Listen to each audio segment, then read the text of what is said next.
शुक्ल की षष्ठी को देश भर में हर साल गंगा यमुना के तट वासी महापर्व सूर्य षष्ठी को पूरे धूमधाम से मनाते हैं।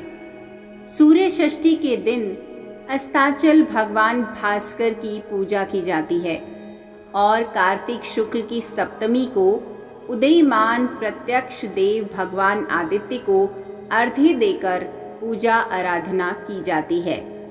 मान्यता है कि जो महिलाएं इस व्रत को विधि विधान से पूरा करती हैं वो धन धन्य पति पुत्र और सुख से संपन्न रहती हैं।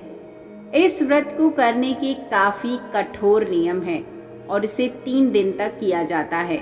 जो महिलाएं ये व्रत करती हैं वो पंचमी को बिना नमक का खाना खाती हैं। दूसरे दिन निर्जला व्रत रखा जाता है और षष्ठी के दिन अस्त होते ही सूर्य देव की विधि विधान से पूजा की जाती है।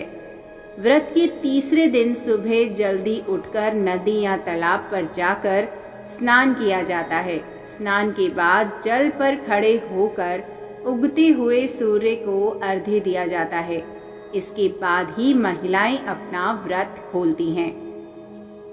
बिंदुसागर तीर्थ में एक व्यक्ति रहता था।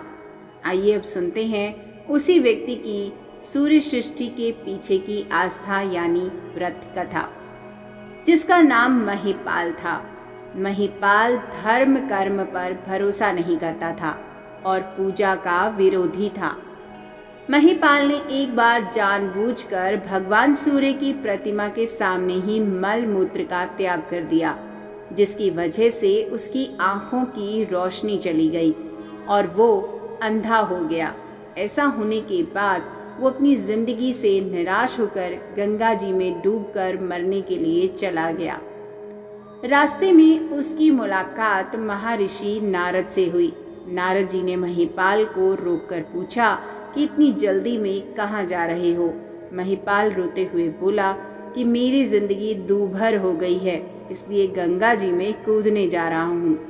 नारद बोले कि मूर्ख इंसान, तुम्हारी ये दशा भगवान सूर्य देव का अपमान करने की वजह से हुई है।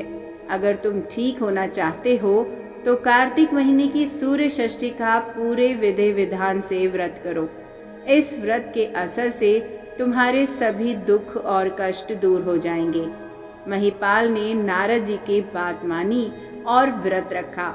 इस व्रत के प्रभाव से वो सुखी हुआ और उसके दुखों का अंत हो गया। सूर्य षष्ठी व्रत की पूजा विधि क्या होती है, आइए जानते हैं सूर्य षष्ठी व्रत रखने की पूजा विधि क्या होती है। इस व्रत को रखने के लिए एक दिन पहले सामान्य भोजन करना होता है। इसके बाद सूर्य षष्ठी व्रत करने वाले दिन सुबह जल्दी उठकर नहा धोकर सूर्य देव को जल समर्पित किया जाता है। सूर्य को जल देने के साथ ही व्रत शुरू हो जाता है। भगवान सूर्य को अर्घ्य देने के साथ ही धूप दीप लाल फूल कपूर आदि से उनका पूजन किया जाता है। इसके साथ पुराणों में कहा गया है कि व्रत वाले दिन स्नान करने के बाद 7 तरह के फलों, चावल, तेल, चंदन और दूर्वा को पानी में मिलाकर उगते हुए भगवान सूर्य को जल दिया जाता है। इस दिन सूर्य भगवान के मंत्रों का 108 बार जाप करना जरूरी होता है। जय सूर्य भगवान।